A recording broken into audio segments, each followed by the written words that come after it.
Thank you to the more than 20,600 people who were tested to 8 p.m. last night in New South Wales. That was a nice jump from the 14,000 we'd reported yesterday, but both Dr. Chant, the Minister, and myself can't emphasise enough the importance of getting tested. Please come forward if you have the mildest of symptoms, as we are definitely in the mopping up stage of the recent outbreaks that we had here in New South Wales. Pleasingly, overnight there was just one case of community transmission. It was a child which was a household contact of existing cases. And pleasingly, I can also confirm that the Mount Druitt couple we spoke about yesterday have been linked directly to the Berala cluster. We have to yet determine the crossover point or the source of the infection, but the genomic sequencing has indicated that they are part of the Berala cluster, and Dr. Chant will provide information on that front. What is really important for all of us in New South Wales is to be on the high alert that we have been in the last few weeks. We are definitely in the mop-up stage, but we don't want to see any what we call superseding events. We don't want to see super spreading events. We don't want to have an occasion where someone who may not know they have the virus unintentionally passes it on to a large number of people, and that's the biggest risk we face in New South Wales at the moment.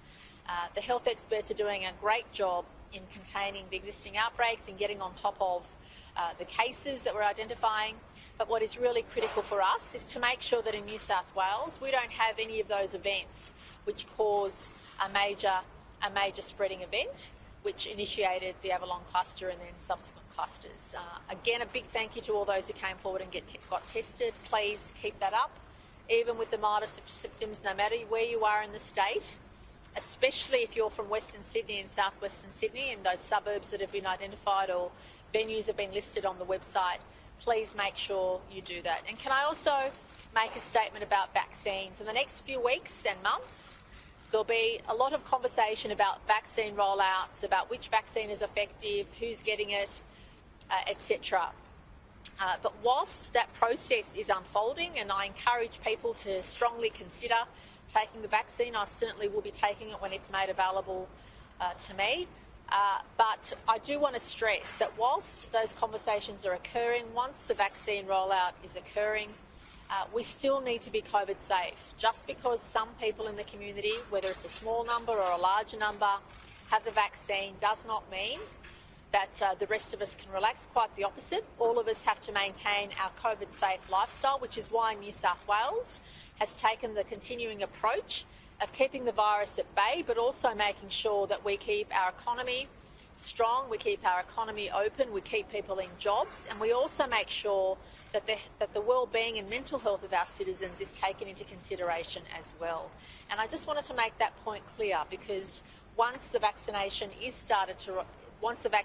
begins to start rolling out, it does not mean we stop being COVID safe. We have to stay COVID safe for a while longer until the pandemic can be deemed to be over.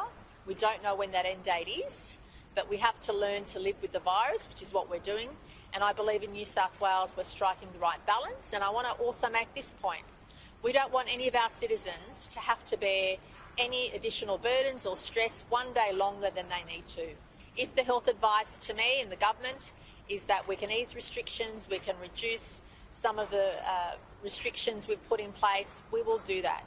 But until such time that we've mopped up the current outbreaks, I think everybody appreciates what we're doing, and I want to thank everybody for their support and cooperation on this journey, and stress again that the best way that we can as a community fight the virus and keep our freedoms and keep the economy and jobs going is to get tested and to follow the health advice once we're tested, which is absolutely critical.